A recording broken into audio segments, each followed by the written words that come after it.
Hi there, good morning everyone from beautiful Bali. And today I want to start at least by telling you a story about what happened here yesterday. So if you watch me regularly, good morning Maria. If you watch me regularly, then you may have noticed that I wasn't on yesterday. And that's because here in Bali, we had what is considered, hi Joe, good morning. What is considered the biggest holiday. It's their biggest religious and public holiday, and it's called Nyepi, N-Y-E-P-I. And I want to tell you a little bit about Nyepi and why I wasn't on yesterday and the meaning of it, and sort of weave that into what I consider to be one of the key themes or the work of our times as people are beginning to awaken and evolve their consciousness. And hopefully there'll be a way, hi Mom! Mwah! I'm gonna call you right after I finish this. And then I'll weave in the card at the end of this. Okay, so here we go. So yesterday was Nyepi, and Nyepi is a unique Balinese holiday. And this year, they turned off the internet. We had no internet. We didn't even really have phone. I think we only had phone for emergencies, but I didn't need them. It's a day of silence, no electricity, no lights. And so here's how it works. If you haven't seen yet on my Facebook page or in your news feed, I took some pictures of these really amazing sculptures, these giant sculptures that the Balinese create called Ogoh Ogoh. And so I'll say that again, Ogoh Ogoh. And Ogoh Ogoh are these horrendously frightening looking monsters. And every year on Nyepi, which is connected with the new moon in the springtime, I guess it's probably closest to spring equinox, they go around the night before Nyepi, they go around and they have these huge parades and they make all this noise and they carry these Ogoh Ogoh around. And these things are freaking scary looking. I definitely recommend you go to my Facebook page and look at some of them. I only have a few in there, but you'll see just how gruesome they are. And then at, I don't know, late at night, maybe 8 or 9 o'clock, something like that, when it's full dark, they burn these Ogoh Ogoh. They burn them, nowadays they don't burn the big ones apparently, but in the old days they did. Now this is island-wide, an entire island, and it's a big island filled with lots of people are doing this. They burn the Ogoh Ogoh. So first they bang the drums and they bang pots and pans and they make all this noise to call in the evil spirits, the Ogoh Ogoh. And then they burn them. They burn all the evil spirits, and they're represented in these amazing figurines called Ogoh Ogoh. Hi, David. Welcome. Hi, Andrea. Welcome. So then, after they burn these Ogoh Ogoh on Nyepi Eve, at that point, everything goes silent for 24 hours. And the idea here is that they've sent the spirits away, and now we have to be completely silent so that we don't attract them back. Now, hi David, hi. Now this sounds cute and quaint, but believe me, the Balinese take this very seriously. For 24 hours, there are no planes flying in or out of this entire island. And there's an international airport here.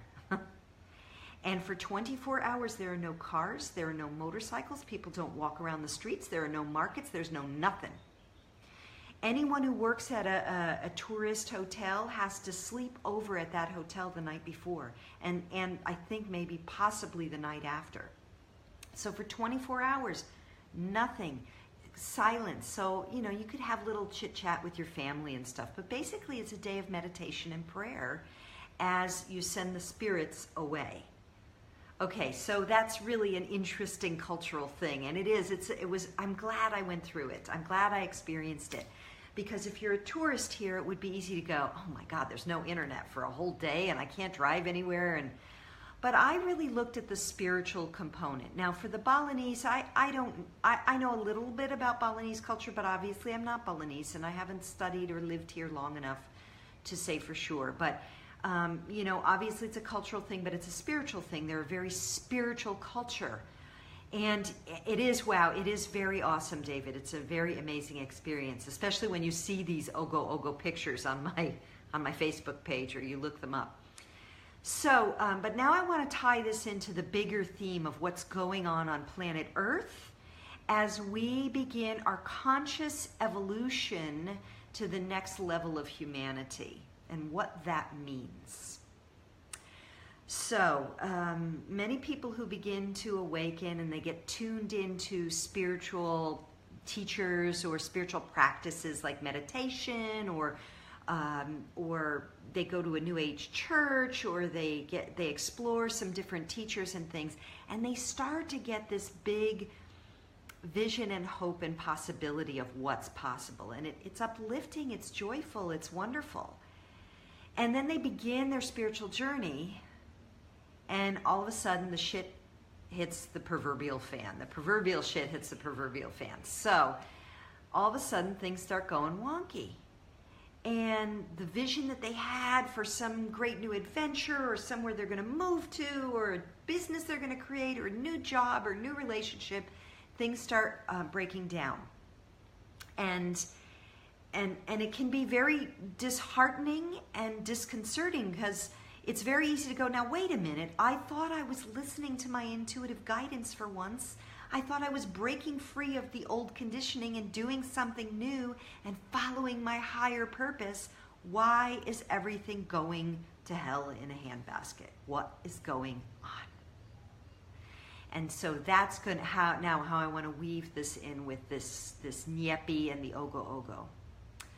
What happened is your shadow started coming up to pull you back down into the old way, and also on an even deeper level to be cleared. So if any of you are familiar with the work of Joseph Campbell and the concept of the hero's journey, this is a really valuable overarching explanation of what happens. We feel the call, the hero gets the call to adventure. They start going on their adventure, and then all hell breaks loose. They start having, facing their fears, or dealing with monsters or demons and the like. And what they have to do is they have to overcome all these obstacles in order to gain the wisdom and experience the benefits and the gold and the rewards of the hero's journey. And that's what we're going through, folks. That's what we're going through. We don't just awaken and all of a sudden live these lives of happiness, bliss, joy, everything is good. Everything is good. Well, ideally that could be, except we are coming off the heels of 6,000 years of a dominator culture where there's a tremendous amount of drama and trauma and imprisonment and misery and suffering. And many of us, unless you're really one of the new kids watching this, we inherited a lot of toxic mental habits. So, if you've spent the majority of your life secretly holding resentments, hate, anger, judgment of your neighbors, it doesn't matter if you've gone to confession and confessed them. If they are percolating in here on a daily basis, where you're looking around going, oh, why did that person do that? Who do they think they are? And this, that, and the other. And I don't like that. And oh, my car's a piece of junk. And da-da-da-da-da-da. You are running that frequency all the time inside of yourself. And how do you know? It shows up as your life. It shows up as your life. And so if your life is not what you want it to be, if you've got people showing up in your field who are not nice people, or you're in relationships that are unhappy, or your health is not good, or you're living and you're going, man, I got this 9-to-5 job and it really sucks, and I wish I could be over there in Bali with Dawn, or in Thailand with Dawn, and live that beautiful life. Well, yeah, you can, and you got to do your work. I didn't get to this place doing what I'm doing and living the way I'm living by giving myself continual permission to hold the anger, the resentment, the bitterness, the judgments of others, and the judgments of myself that I used to have as a constant companion. I had to look in, and I had to begin to work on myself internally, and first of all recognize my habitual behaviors, my subconscious programming. That was did a lot of work on that through breath work and neuro-linguistic programming, hypnosis, those kind of things. I had to use the tarot for years as a daily reflection to begin to see what was really running in my subconscious mind, and then actively clear it with other healers and teachers. This is the work of our times. It's time to clear the shadow. This is the work we have to do. You're not just going to suddenly ascend into some joyful place. This inheritance we've received over generations. If you think how many generations are in 6,000 years, like a lot. It's our role to clean that up and open up the space to create a more beautiful life for ourselves, and activate that frequency of love in our lineage, and love and forgiveness and healing, and also open the door for the generations to come to live in more harmony with themselves, with each other, and with the planets. So if this isn't making sense to you, then it's okay. You're maybe not yet ready for this information, and that's totally okay. We're all at the perfect place on our journey right now. However, if you are really unhappy in your life, if there's something about your life that you're just like, man, this sucks. Why am I even here? This is a waste of freaking time. Then it's really time. You're getting the wake-up call. You're getting the hero's journey. And it's time to begin to activate those energies. So if you have no idea what your operating system is running in the background, you just know that you don't like what's going on, then I really encourage you to work with a spiritual healer or teacher or guide of some kind.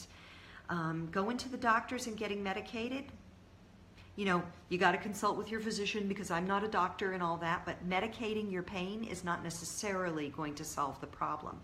If you need medication because you're in crisis and you're in anxiety, then go to your doctor and deal with that. But it's not going to solve the problem. It's about looking in and healing within, and that's not something that a pill can solve. A pill can do some other things, and if you have health issues, you've got to deal with them with the doctor. But we're talking about spiritual crisis, and spiritual crisis is not solved by medicating. Spiritual crisis is solved by facing your shadow. So if you're feeling that this resonates with you, if this is making sense and you would like some kind of consultation, I encourage you to work with a spiritual healer. And if you like the way I do things, then we can, reach out to me privately and I can tell you about what I do. I use the tarot and astrology not as a fortune teller. I'm not a fortune teller. I can't tell your fortune, and if that's what you want, I'm not your gal. But if you want to seriously look at what is holding you back and what your soul purpose is and where to go from here and what needs clearing and healing, I'd be happy to talk with you, because I find the tarot and astrology as diagnostic healing insight tools to be extraordinary in the right hands with the right people. They're my medicine tools, or some of them. So speaking of the tarot, let's weave that in now. Let's look at that. So the card I got today for my meditation and to share with you all is the Three of Earth, or the Three of Rainbows in this deck, and it's called Guidance.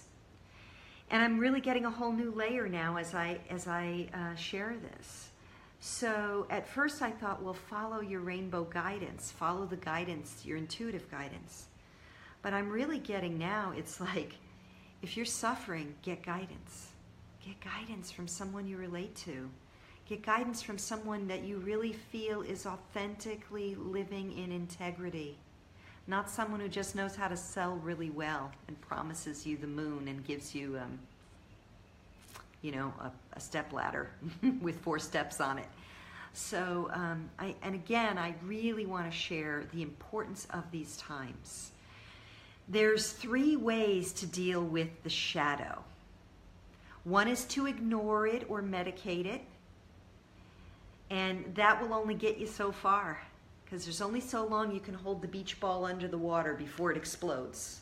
So medication does that. Yes, it can help if you have extreme anxiety, extreme depression and all that, but you have to deal with it too. The other way of dealing with the shadow is called spiritual bypass. And that's when you won't look at the shadow, but you're busy going, oh, everything is good, everything is peace and joy, love, namaste, it's all good.